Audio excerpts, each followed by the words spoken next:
For sale. This is not a story.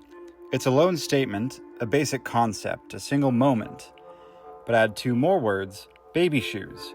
Now you have 2 points, 2 moments, 2 bubbles, and all of a sudden questions form. Who is selling baby shoes and why? You might recognize this already as the first 4 words of a famous 6-word story that ends with 2 more words, never worn. It's a mini tragedy. Even though it doesn't go into detail, we don't need specifics for this story to be effective. Somebody was expecting to care for a child and they didn't get the opportunity. Changing the words changes the story. For sale, my shoes, they're ugly, turns it into a comedy.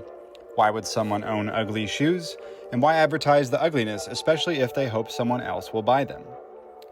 In both stories, the punchline is saved for the end. Never used reveals the sad fact that the shoes did not serve their intended purpose, while they're ugly reveals a key opinion of why the seller wants to get rid of the shoes. Telling the story backwards isn't quite as effective. Never worn baby shoes for sale doesn't end with surprising information since it's normal to sell something you don't have a use for. For sale is almost unnecessary if it appears after never worn. It's much better as a hook at the beginning, as immediately we want to know what is for sale and why. On their own, none of these 3 points tells a story at all, but put these bubbles together and you've got a story. What makes a story a story? Well, traditionally we might say a story is when a character goes on a journey, meets friends or enemies, and learns something. And yet, some stories don't have characters, places, conflict, or resolution. So what's the bare minimum? A story is at least 2 points, 2 bubbles. It's a progression from one thing to another. You can't have a story with just 1 point. It would be like a single note on the piano. What does that make you think of? Piano lessons, maybe, but not a story. If we add another note, suddenly there's a sequence. Down a third. A doorbell chime. Hello. Up a half step. A warning.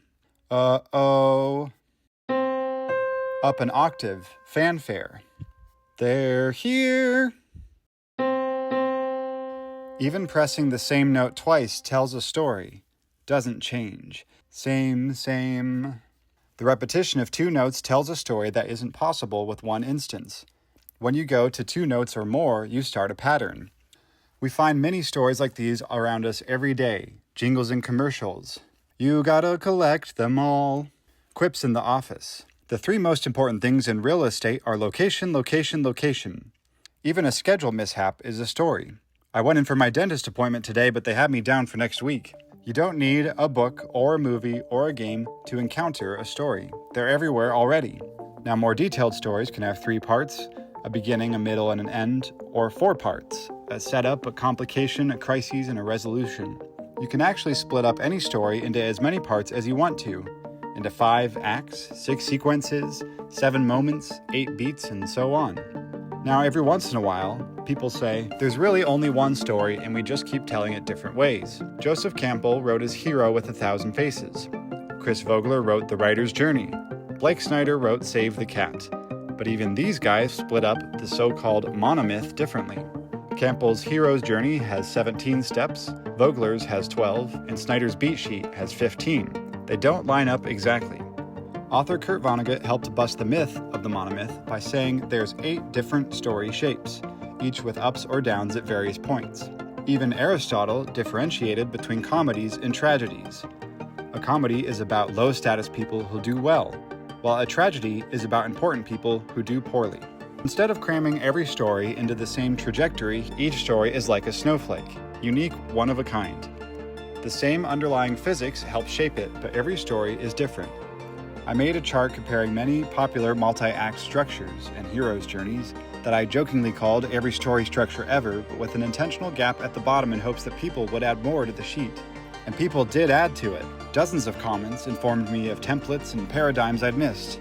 One of my favorites I learned was Kisho Tenketsu, a 4-bubble structure popular in many Asian countries. The name itself is a combination of different phases. Kiku, when the information is introduced, Shoku, when that same information is developed further, Tenku, when an entirely new and different thing adds a twist, and Keku reveals the combined outcome of both the old and new. The programmers of Mario 3D World stated they used this concept in level design. For example, the player has to avoid spikes rolling toward them on the ground, and then again but with ledges and holes for increased challenge, and then an entirely new obstacle is introduced by itself, tilting platforms, throwing off the pattern.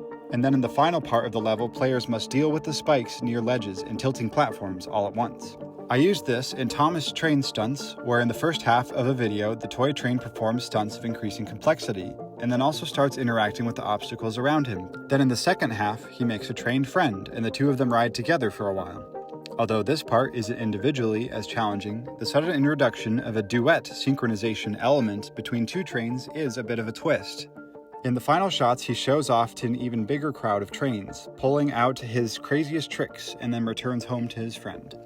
Kisho Tenketsu helped improve this video from just things get crazier to including elements of surprise that weren't just more of the exact same, but still fit with a theme. An organized structure helps frame the chaos. Finally, we can compare story bubbles by stacking them on top of each other, even if they're from completely different mediums. Let's take Vogler's 12-step story journey and overlay it on Cedar Point's Millennium Force. Does a story structure have anything in common with a literal roller coaster? It starts out in the station, the ordinary world. Then it tilts up into the lift hill, a new adventure.